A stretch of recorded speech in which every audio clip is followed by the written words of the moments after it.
Sir देखिए, आप सब तिथि हैं, मैं अतिथि हूँ। अतिथि देवो भव, ये संस्कृति है। मुझे पूरा मन से सुनना होगा क्योंकि मैं लोकल भी नहीं हूँ।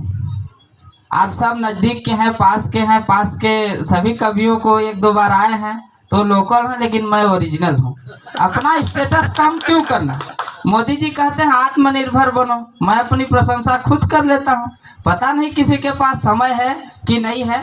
माँ के चरणों में ऐसा है कि लोकल यहाँ दो प्रकार के कवि आए हैं। दो कवि हैं, जो चिकने मुकने हैं वो कलयुगी कवि हैं।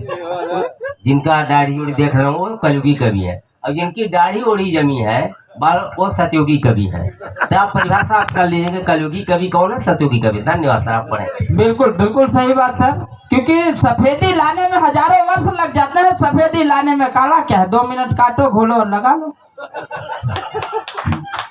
तो चलिए, माँ के चरणों में 4 पंक्तियां रखता हूँ। स्वागत। कि गांव पिपरा विंध्यवासिनी माँ के मंदिर में शीश झुकाते हैं। गांव पिपरा विंध्यवासिनी माँ के मंदिर में शीश झुकाते हैं। विद्या के सागर, विद्या की देवी की संतान को बुलाते हैं। विद्या के सागर, विद्या के संतान, विद्या की देवी के संतान को बुलाते हैं। ऐसे आयोजक मंडली एवं श्रोतागण को, ऐसे आयोजक मंडली एवं श्रोतागण को हम सब बहुत बहुत शीश झुकाते हैं, बहुत बहुत शीश झुकाते हैं। एक बार जोरदार ताली अपने सम्मान में बजाइए। मैं अपना परिचय दे दूं कि ज्येष्ठ मास से कृष्ण पक्ष, मुझे देख के भी अंदाजा लगा सकते हैं कि मेरा जन्म कृष्ण पक्ष में हुआ होगा। ज्येष्ठ मास से कृष्ण पक्ष तिथि सप्तमी शनिवार, नजरों से भी पता चल जाएगा कि शनिचर है हूँ। नहीं तो ज्येष्ठ मास से ऐसा है कि इतने सुंदर है यार, ऐसे तो उनकी पत्नी की सोची कि नजर न लग जाए गांव देहात में, इसलिए पूरा काला से पोत दी है। ये पूरा गोरे हैं, ऐसी बात नहीं, आप पढ़े। ज्येष्ठ मास से कृष्ण पक्ष तिथि सप्तमी शनिवार, मम तुलसी पितु नाम, बहुत बढ़िया, बहुत मम तुलसी पितु नाम, से मुआरे मम धाम, संस्कृत मम विषयाम, वर्गमा विद्यालयाम, कुरुतु सर्वेषां प्रणाम, मम तुलसी पितु नाम, कुरुतु सर्वेषां प्रणाम। परिचय देते हुए आदरणीय आत्माराम बैस जी, संस्कृत देववाणी है। बहुत बहुत साधुवाद, इसके लिए बहुत बहुत धन्यवाद। देखिए, ये जो कोरोना था ना, कोरोना फैला था ना सर, मैं आपको बताऊं, किसी के कहने से, कोई वैक्सीन लगाने से कोरोना नहीं गया। मैंने प्रार्थना किया कृष्ण जी से, क्योंकि वो भी कृष्ण, मैं भी कृष्ण, वो नाम के कृष्ण, मैं रंग का कृष्ण। तब मैंने प्रार्थना किया कि हे नाथ नारायण श्याम सलोना, हे नाथ नारायण श्याम सलोना, अहरल तू आपन फैलल कोरोना। कहते ना कि ईश्वर की मर्जी के बिना एक पत्ता नहीं हिलता, तो कैसे आ गया कोरोना। हे नाथ नारायण श्याम सलोना, अहरल तू आपन फैलल कोरोना। कर चाहे उपाय, कर चाहे जादू टोना, अहरल तू आपन फैलल कोरोना। दूसरे दिन से आदेश आ गया, बंद करो कोरोना वोरोना, कल चला गया। सब स्कूल चालू कर दो, ये चालू कर दो, चालू कर दो, हो ही गया। ये मेरा भाव था। चलिए, मैं एक भोजपुरी में छोटी सी रचना पढ़ना चाहूंगा चाय पर। चाय समझ रहे हैं? अच्छा, चाय अच्छी चीज भी है, खतरनाक चीज है, लेकिन इसको बेचने पर अच्छा चीज है, क्योंकि बेचने पर प्रधानमंत्री बनते हैं, पीने से नहीं बनते। बजा दीजिए एक बार जोरदार ताली, बजा दीजिए, मन आ जाए। चलिए। अरे बाप रे, अरे बाप रे, आज का फैशन बन बैठल बा चाय। अपनी भाषा में है कि अरे बाप रे, आज का फैशन बन बैठल बा चाय, अरोगी बनलन लोगन सन करत बेचारे हाय। अरे बाप रे, आज का फैशन बन बैठल बा चाय, अरोगी बनलन लोगन सन करत बेचारे हाय।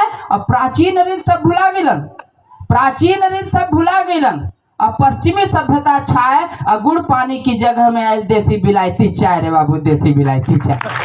गुड़ पानी की जगह में आयल देसी विलायती चाय। अब पिए पियावे से हित ना होई, पिए पियावे से हित ना होई, बाह आडंबर आए। ये चाय कैसे स्वस्थ रख पाई जब लगलो भूख मर जाए। ये चाय कैसे स्वस्थ रख पाई जब लगलो भूख मर जाए। और रोज सवेरे मचे गुहार आदि बना देती है। रोज सवेरे मचे गुहार जल्दी लावत चाय। और लागला कि इहो नसाया कैसन तो जी घबराए, लागला कि इहो नसाया कैसन जी घबराए। और मर्ज दवा का असर न होई, मर्ज दवा का असर न होई जब तक पीबा चाय। और लार ग्रंथि को सोख कर भोजन अपच बनाए, लार ग्रंथि को सोख साख कर भोजन अपच बनाए। और पाव भर दूध से महंगा भइल पंडित जी, पाव भर दूध से महंगा भइल 100 ग्राम का चाय। आप दूध पियेंगे तो कोई नहीं पूछेगा कहा पंडित जी अकेले अकेले पी रहे हैं, लेकिन चाय पीने जाएंगे तो 4 लोग अकेले अकेले पी रहे हैं, फिर 10 लोगों को पिलाएंगे तो चाय का खर्चा ज्यादा आ जाएगा। तो पाव भर दूध से महंगा भइल, पाव भर दूध से महंगा भइल 100 ग्राम का चाय। और मुट्ठी का बालू निकले जैसन वैसन निकले आए, मुट्ठी के बालू निकले जैसन वैसन निकले आए। और आदत सब बदला लोगन, आदत सब बदला लोगन, नहीं तो खत्म हो जाई आए। और बच्चे बूढ़े सयानन कहलन बंद करो सब चाय, बच्चे बूढ़े सयानन कहलन बंद करो सब चाय। इजाजत हो तो एक छोटी सी और। बिल्कुल बिल्कुल स्वागत है। एक गजल है, हालांकि अपने बीच में कवित्री महोदया लोग बैठे, उनके सामने गजल कुछ भी नहीं है, फिर भी कोशिश करते हैं।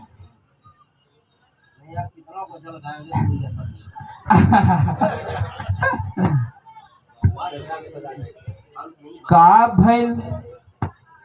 भइल कसूर, का भइल कसूर प्रियवर भारी हो, नौकरिया बदनाम हो गइल। का भइल कसूर सरजी भारी हो, नौकरिया बदनाम हो गइल। ये सरकारी नौकरी और मास्टर की बात बता रहा हूँ। एक मास्टर है तो मास्टर की पीड़ा मास्टर ही बताएगा। अधिकतर अफवाह सुने होंगे कि मास्टर स्कूल में जाके कुर्सी तोड़त बैठते होंगे। हाँ वही बात वो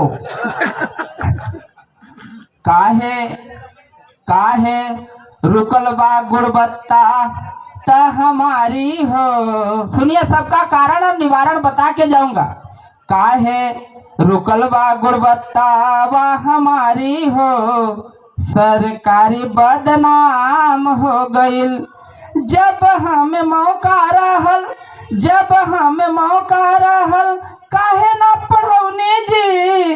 गप सप लगा के काहे दिनवा बितौनी जी, गप सप लगा के काहे दिनवा बितौनी जी। त बोल अब केकरा के पुकारी हो, त बोल अब केकरा के पुकारी हो, नौकरिया में दाग लग गइल। का भइल कसूर प्रियवर भारी हो, नौकरिया में दाग लग गइल। फिर जब विचार आया कि नहीं पढ़ाना चाहिए, हमारी वही नौकरी है। जब मन कहे कछु हम ही पढ़ाई जी, जब मन कहे कछु हम ही पढ़ाई जी। डाक पत्र आके सब कमवा बढ़ाए जी, डाक पत्र आके सब कमवा पढ़ाए जी। निरहु घुरहु, निरहु घुरहु त अंगुली पर नचाए जी, निरहु घुरहु ते अंगुली पर नचाए जी। राष्ट्र निर्माता की नौकर बताए जी, नौकरी बदनाम हो गई। एक उदाहरण देना चाहूंगा। हम सब अधिकतर हिंदू लोग बैठे हैं, हमारी संस्कृति है रामायण के, हम सभी लोग जाता हैं। रामायण में जब भगवान राम के गुरु जाते थे दशरथ गुरु आश्रम में, जहाँ राम और लक्ष्मण भरत शत्रुघ्न पढ़ते थे, तो दशरथ राजा थे, वो जब भी जाते थे तो अपने अस्त्र शस्त्र और जूता को 100 मीटर बाहर उतार के जाते थे, श्रद्धा रखते जाते थे। इसीलिए आज भी लिखा रहता श्रद्धावान लभते ज्ञानम। लेकिन अब थोड़ा सा परिभाषा बदल गई है। यानी जो राष्ट्र का निर्माता है उसी को नौकर हम समझ लेते हैं। यानी जो हम कर रहे हैं वो खुद है, जो है वो भी समझ रहे हैं। तब है कि कैसे गुणवत्ता हम सुधारी हो, लड़ी को तो बान नाया भारी हो, सरकारी बदनाम हो गइल, का भइल कसूर प्रिवर भारी हो, नौकरिया में दाग लग गइल, होशियार लड़कन के शहर में भेजवनी जी, होशियार लड़कन के शहर में भेजवनी जी, सरकारी स्कूल ऐसा वैसा बताऊनी जी।